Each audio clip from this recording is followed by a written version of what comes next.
Assalamualaikum warahmatullahi wabarakatuh. Selamat malam dan salam sejahtera.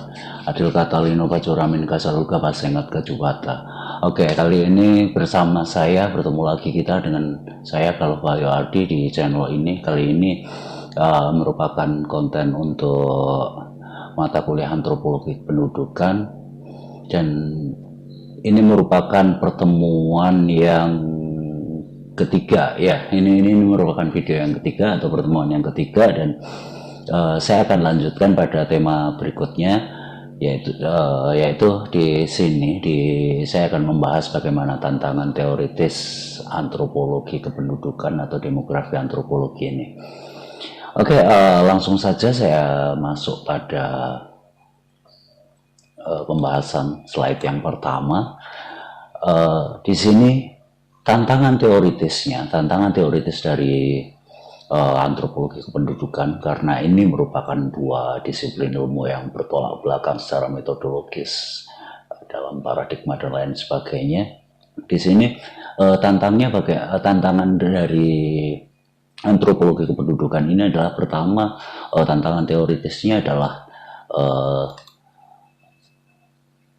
bagaimana kita mendefinisikan budaya secara demografis, secara kependudukan. Nah, berhubung di dalam materi yang saya gunakan sebagai sumbernya ini adalah ditulis oleh orang-orang demografi atau orang-orang kependudukan atau ahli-ahli geografi manusia, sehingga di sini seakan-akan bagaimana antropologi itu diajak untuk bekerja sama, dan kerjasama itu tantangan bagi para antropolog adalah salah satunya bagaimana menjelaskan kebudayaan, bagaimana konsep budaya itu bisa bermanfaat bagi uh, pemecahan atau penyelesaian permasalahan-permasalahan kependudukan, permasalahan demografis, permasalahan tentang fakta, tentang fenomena-fenomena atau permasalahan yang memang selalu kita hadapi, yaitu kelahiran, kematian,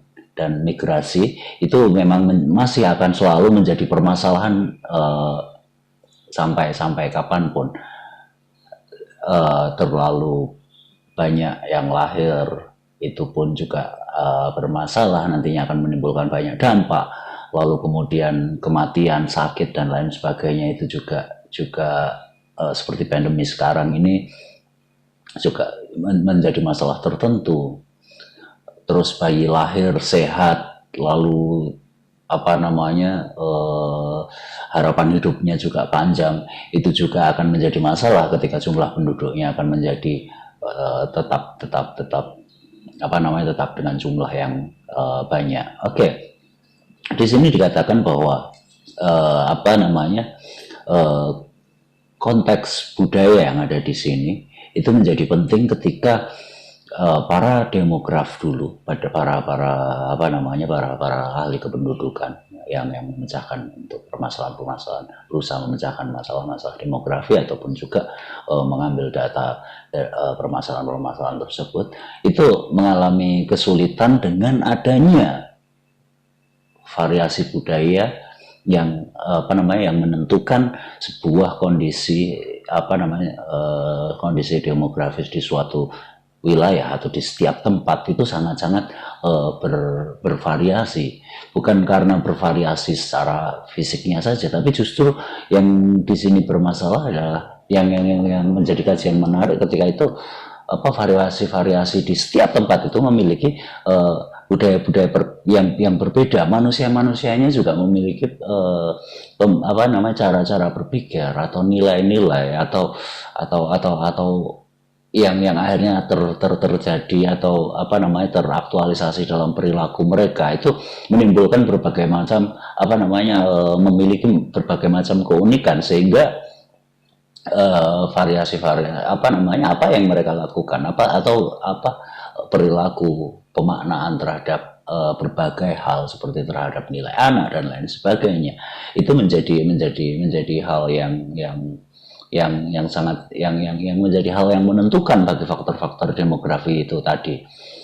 Dan di sini selain itu juga ternyata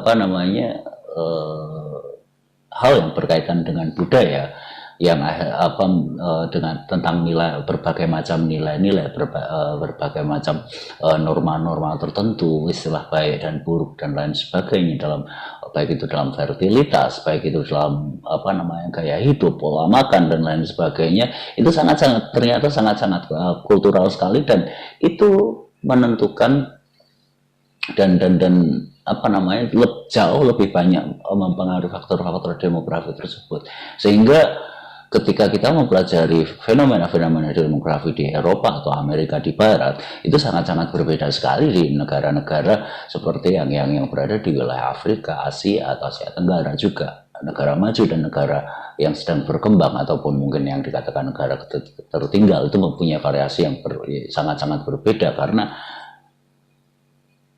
itu terjadi karena yang paling penting adalah perbedaan kebudayaan atau budaya, dan itu sangat-sangat menentukan, karena ini di sini masalah pengetahuan itu bukan masalah pengetahuan maju atau tidak, karena di sini salah satu beberapa faktor misalnya yang mempengaruhi migrasi, misalnya budaya merantau kalau untuk di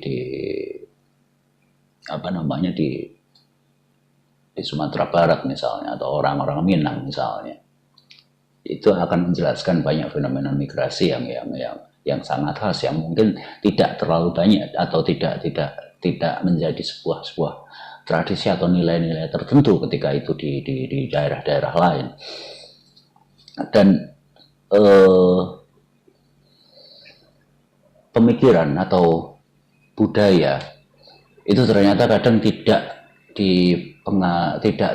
harus berasal dari masa-masa lalu, sesuatu yang memang dari leluhur turun temurun dan lain sebagainya. Karena di setiap masyarakat ini sangat-sangat bisa sangat dinamis di antara satu wilayah dengan wilayah tertentu, itu bisa sangat berbeda, karena kebudayaan atau budaya ini sangat dinamis dan sangat-sangat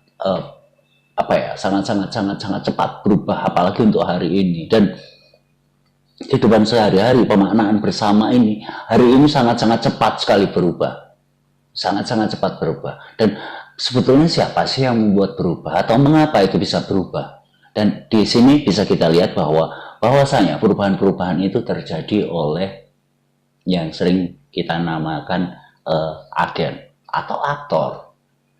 Nah, ini sesuatu yang khas di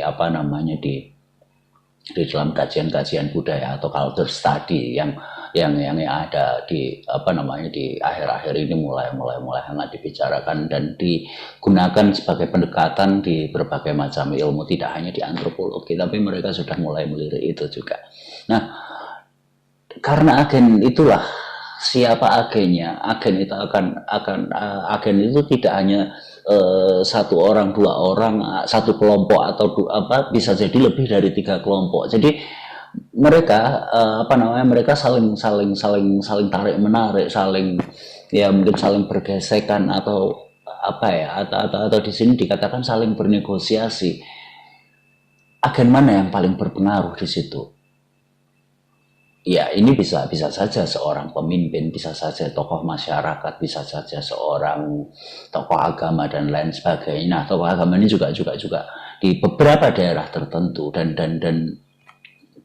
dalam kondisi lokalitas di daerah tertentu, kadang-kadang yang berpengaruh itu bisa tokoh agama, bisa orang terpandang karena mungkin memiliki lahan yang luas, lalu kemudian banyak orang-orang yang ikut dengan dia, dan sehingga apa yang dikatakan, apa yang menjadi idenya itu diterima oleh masyarakat di sekitarnya, dan itulah yang membuat perubahan-perubahan itu akan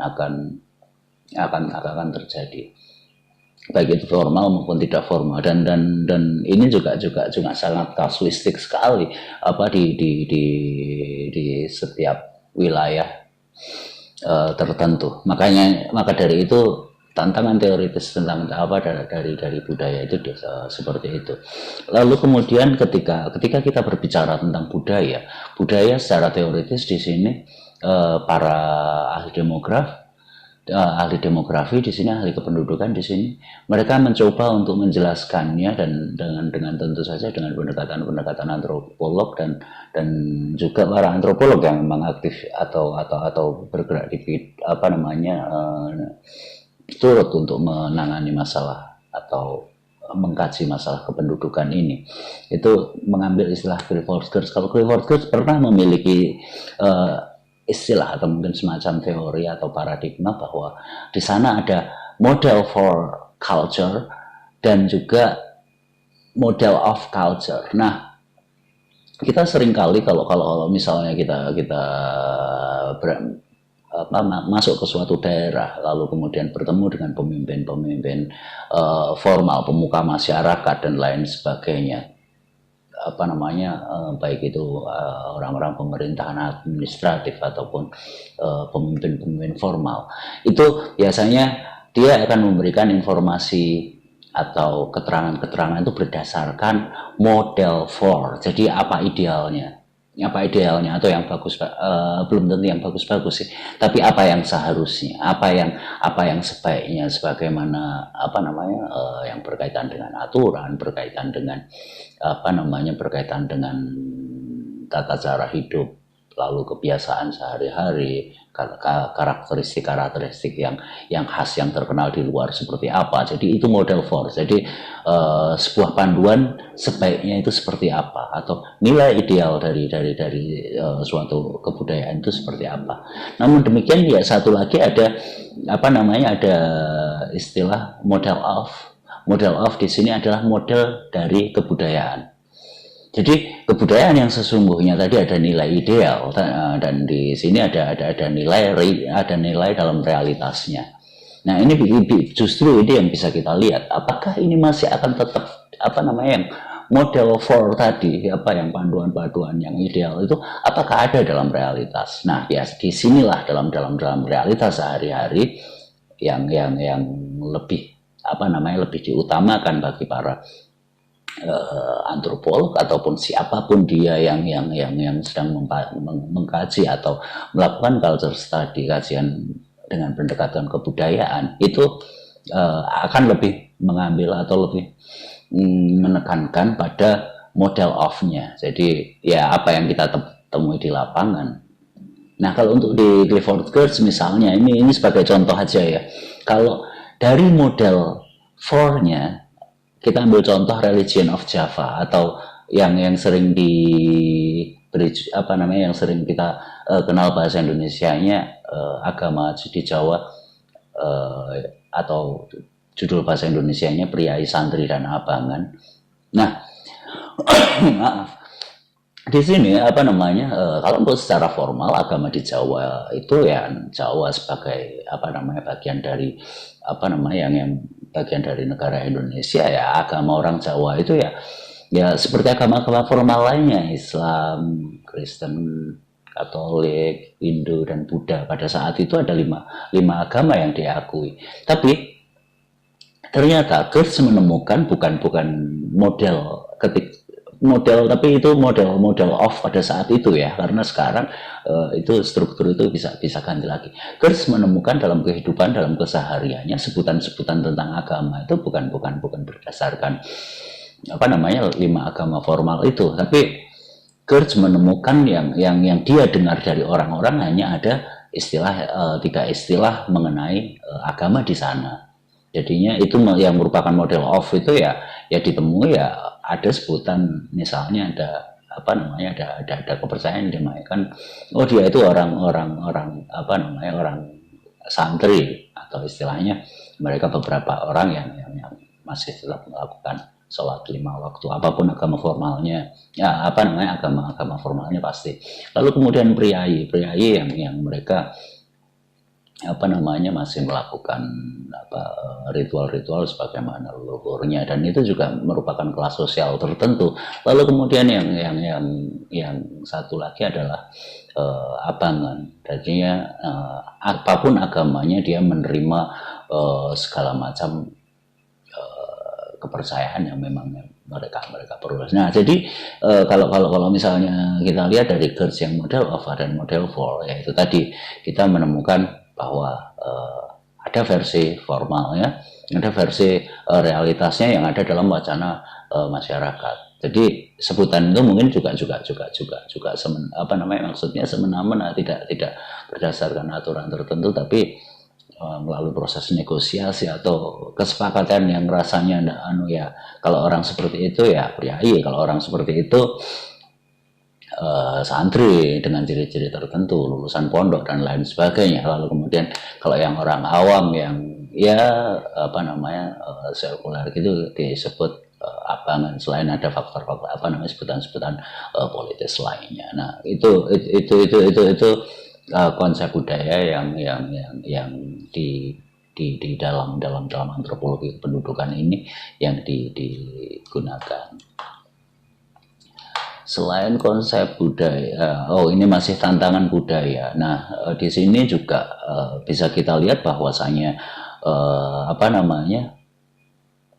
dalam kajian budaya ini ada secara kultural ada asumsi bahwa manusia terikat pada dunianya. Oke, dunianya di sini adalah apa yang ada lingkup di sekitar kita dengan pemahaman lokal, dengan istilah-istilah lokal, dan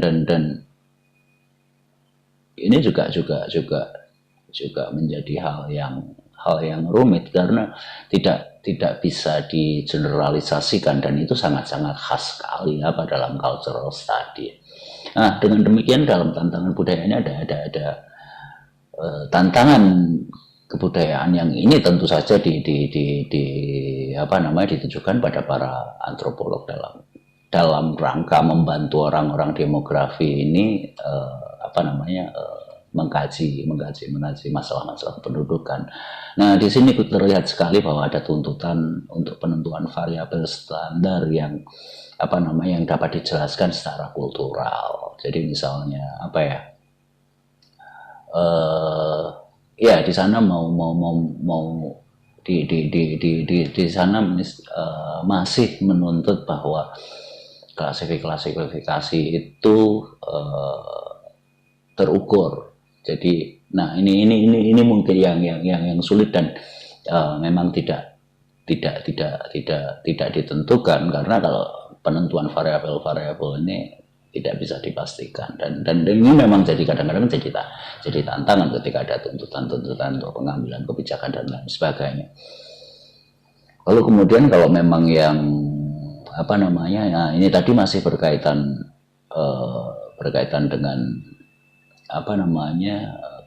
dengan penentuan standar variabel tadi yang secara kultural, tapi itu nanti akan bermacam-macam, akan tiba di suatu wilayah tertentu variabel tersebut atau indikator-indikator untuk mengukur tersebut itu tidak berlaku ketika bergeser di kebudayaan yang berbeda di sana. Oke. Nah, ini menurut saya sih itu sulit sekali, dan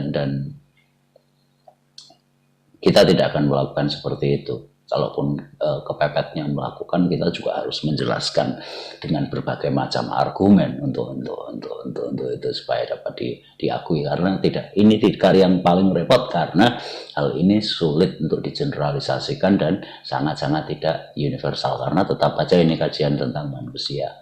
Nah, kalaupun ini yang paling memungkinkan, yang terakhir yang di sini yang 3 adalah penafsiran dari kompleksitas, dan setiap motivasi individu itu sangat kompleks, sangat pola perilakunya itu ya pola perilaku yang tentu saja membawa dampak atau berpengaruh terhadap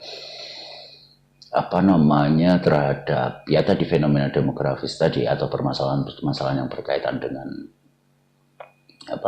kelahiran misalnya, pola reproduksi dan lain sebagainya. Itu sangat kultural sekali, walaupun yang namanya reproduksi itu kita katakan atau fertilitas itu seakan-akan ya itu hal-hal biologis, hal-hal alami, tapi ya kita tahu sendiri itu mempunyai nilai-nilai tertentu. Bahkan anak pertama, anak kedua, anak yang tidak diharapkan, anak yang ya banyak sekali penafsiran tentang hal seperti itu. Lalu kemudian apa yang layak dimakan, lalu kemudian kadang-kadang pola makan nanti menentukan ya satu kesuburan, fertilitas, menentukan usia harapan hidup, karena konon kabarnya nanti berkaitan dengan kesehatan masyarakat.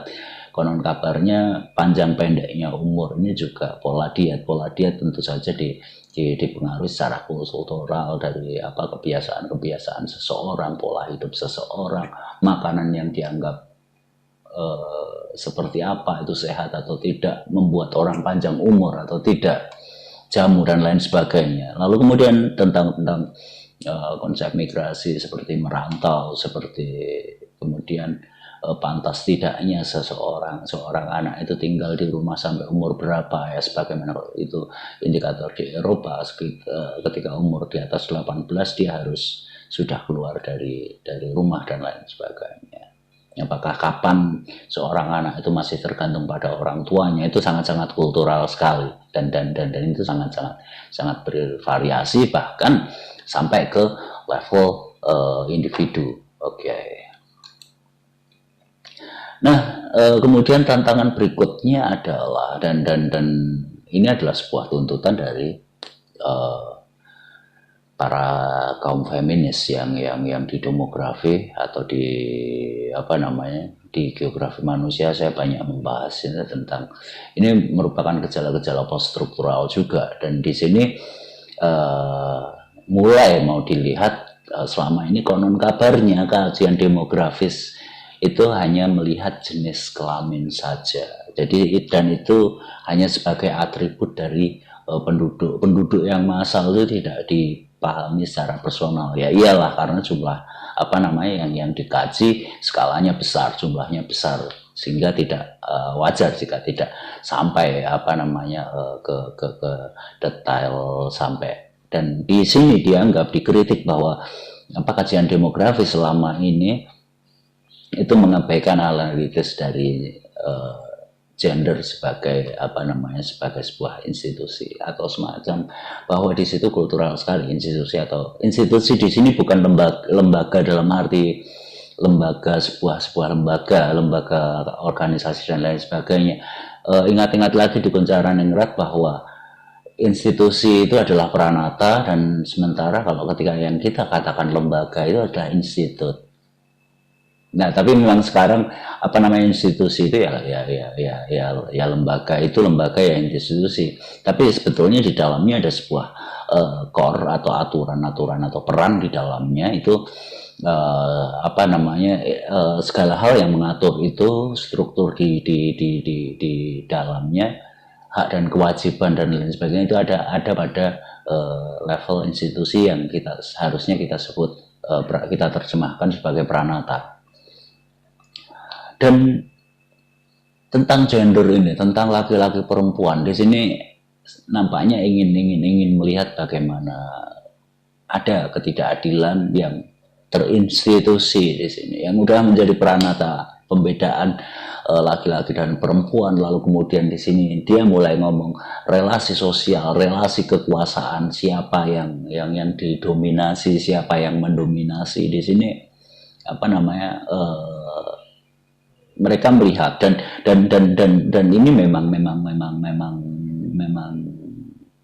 real, memang ada dalam kehidupan sehari-hari. Seperti misalnya dalam sebuah rumah tangga di sini, misalnya hak siapa yang mengambil keputusan tentang reproduksi, misalnya kapan kita mau punya anak, apakah yang menentukan itu selalu laki-laki, atau sebetulnya perempuan pun berhak untuk memutuskan bahwa oke, kita akan punya anak, oke, kita jangan punya anak dulu, capek misalnya. Nah, apakah ini dominasi laki-laki di situ dalam mengambil keputusan itu dominan di sana, atau seperti apa? Nah ini menjadi sesuatu yang ingin diperhatikan, lalu kemudian kepemilikan misalnya dalam satu rumah tangga misalnya, apakah hak untuk mengambil keputusan itu bisa diambil perempuan juga atau hanya didominasi laki-laki?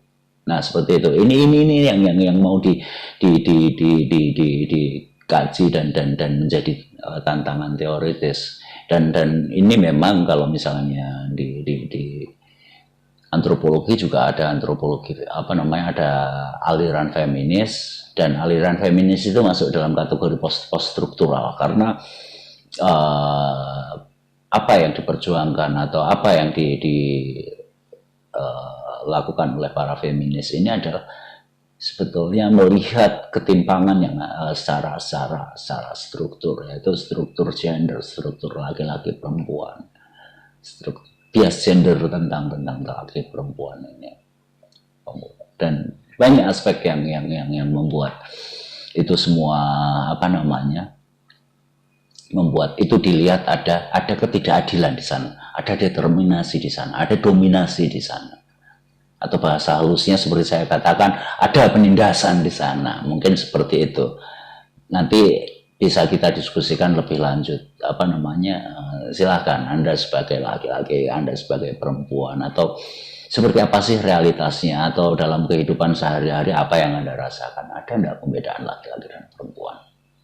Walaupun nampaknya kadang-kadang sudah kayaknya biasa aja laki-laki perempuan bisa sekolah, tapi adakah apa namanya, enggak mau dipimpin perempuan, dan itu ada peranatanya, ada bahkan sampai pada level keyakinan hal-hal tersebut tuh masih tertanam. Nah, selanjutnya itu nanti bisa dibahas lebih lanjut. Oke. Tantangan gender. Lalu kemudian di sini kalau tantangan tentang teori-teori gender, nah bagaimana pendekatannya? Ini masih kaitannya dengan gender, dan ini sebuah aspirasi dari para feminis, mereka yang dari aliran feminis. Di sini dikatakan bahwa lembaga peranata lokal dapat digunakan. Jadi ketika kita melihat sebuah peranata atau sebuah aturan, sebuah norma-norma yang ada di wilayah tertentu secara lokal, ini dapat digunakan untuk melihat apakah lembaga-lembaga formal, lembaga informal itu bias gender atau tidak. Di sana sudah ada keadilan belum? Secara gender ada bias gender enggak? Apa ada ketimpangan atau tidak? Nah, di sini makanya seperti tadi saya katakan di slide juga, dengan demikian apa hubungan struktural antara laki-laki perempuan ini perlu dikaji dalam konteks pasar, ranah hukum, lingkup pribadi, dan di dalam keluarga. Walaupun udah banyak perubahan, tapi saya juga masih merasakan, masih melihat di beberapa bahwa dominasi patriarki itu memang masih ada. Bagaimana di institusi kita, bagaimana di kelas kita misalnya, apakah ada perbedaan ketika sebagai mahasiswa laki-laki dan sebagai mahasiswa perempuan? Nah, mari kita renungkan nanti dan bisa didiskusikan. Lalu kemudian di sini, karena dari bias gender tersebut itu akan beranjak meluas, bahwa ketimpangan tersebut itu juga tidak hanya dari lokal juga, tidak apa namanya. Nah, maka dari itu konon kabarnya di sini pendekatan gender juga harus mulai menggunakan di sini yang dimaksud adalah kajian-kajian kritis yang mempertimbangkan atau mulai mengembangkan konsep-konsep politik dan konsep ekonomi, konsep politik ekonomi atau ekonomi politik. Nah, ini khas sekali sebetulnya di post struktural, dan kemudian mengungkap perubahan peranata, perubahan nilai-nilai. Nanti akan berbicara tentang kuasa global, kapitalisme global terhadap perempuan. Nah, di sini sebaiknya banyak-banyak baca, karena saya pun tidak akan mengarahkan pada masa tertentu, pada ideologi tertentu. Makanya banyak baca di sini supaya tahu apa sih itu kuasa global sampai itu mempengaruhi otoritas lokal. Ya, nanti mungkin kalau mau disambung ke apa namanya, teori konspirasi elit global dan lain sebagainya. Nah, itu nanti di ekonomi politik. Nah, makanya di sini saya tekankan untuk banyak-banyak baca, karena saya pun merasa masih kurang dan masih sepotong-sepotong juga saya dalam memahaminya. Di sini makanya dalam slide saya silahkan baca dengan bacaan-bacaan kata kunci feminisme dan post-struktural untuk memahami konteks ini ketika kita mau dengan pendekatan gender dalam antropologi kependudukan ini. Nah, ini juga akan bisa turut mengembangkan subdisiplin ilmu antropologi kependudukan. Baik, tapi yang pasti kalau dari kita sebagai antropolog adalah dengan apa yang kita punya di antropologi, dengan berbagai macam teori, dengan pengetahuan dari bacaan kita melihat ketimpangan gender ini, atau bukan ketimpangan gender, segala permasalahan kependudukan yang berkaitan dengan lahir, mati, dan migrasi, dan segala aspek turunannya, segala sub-sub turunan permasalahannya, kita analisis dengan teori-teori, dengan konsep dan paradigma yang kita punya dan bisa kita pelajari. Apakah mau pakai antropologi kritis, apakah mau pakai antropologi marxis, ataupun mau pakai post-struktural, postmodernis, kita mau menggunakan teori-teori evolusi misalnya, atau kita mau menggunakan difusi, terutama untuk masalah difusi itu kita bisa membahasnya secara historis, dan untuk membahas yang tentang migrasi, tentang pengungsi, tentang bahkan kita bisa melihat difusi misalnya persebaran etnis tertentu dan lain sebagainya, diaspora dan lain sebagainya. Ini akan menjadi banyak kajian ya, makanya saya sering share dari Cultural Anthropology, websitenya Cultural Anthropology di fanpage antropologi Untan yang kita punya, yang memang saya sama beberapa seperti Mas Dias dan Mas Agus membuat fanpage itu untuk nge-share itu ya. Kadang-kadang memang ada yang sempat saya terjemahkan, kadang-kadang ya hanya saya tempel saja. Maksudnya kalau itu mau didiskusikan, bisa didiskusikan di sana atau di luar juga. Oke, nah di sini dari sisi antropologi fenomena tersebut dapat dilihat dari konteks value, konteks nilai-nilainya apa yang baik dan buruk menurut masyarakat yang kita kaji tadi, bukan menurut teori-teori kita, bahkan justru kita menemukan teori-teori yang muncul dari native, dari mereka yang kita kaji, karena mereka yang kita kaji adalah mereka yang jelas mengetahui apa yang mereka lakukan, alasan mereka lakukan, dasar-dasar apa yang mereka lakukan, mereka tunduk pada siapa, atau dari struktur kekuasaan yang ada pada masyarakat tersebut, apakah itu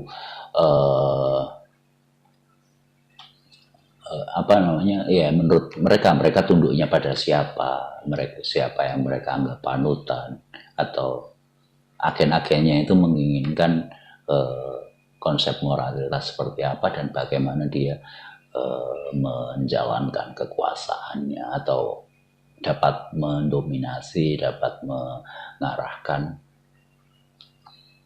masyarakat yang lebih banyak untuk untuk kehidupan sehari-harinya, yang akhirnya membentuk sebuah konsep yang sering kita sebut budaya. Oke, saya rasa tidak usah terlalu banyak dulu. Di sini 4 slide saja sudah cukup. Silahkan didiskusikan. Jangan lupa di sini paling tidak supaya saya mengetahui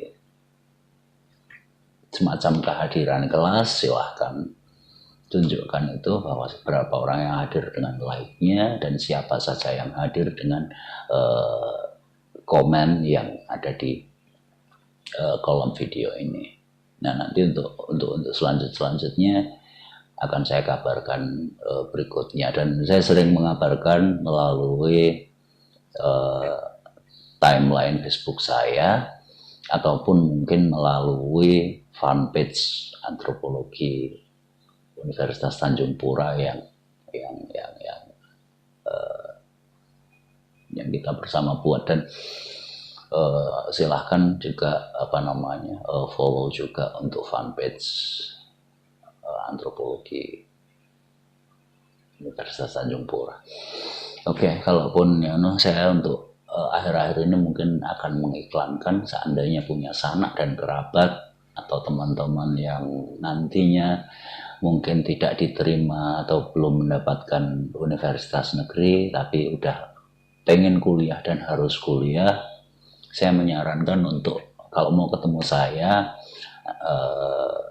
menyarankan untuk mendaftar di Prodi Pendidikan Geografi Fakultas FIPPS PGRI Pontianak. Maaf saya numpang iklan, tapi ini untuk untuk nanti ketika ada sanak kerabat kalian yang mau masuk antropologi tapi belum bisa keterima, masih bisa ketemu dengan saya di Prodi Geografi. Dan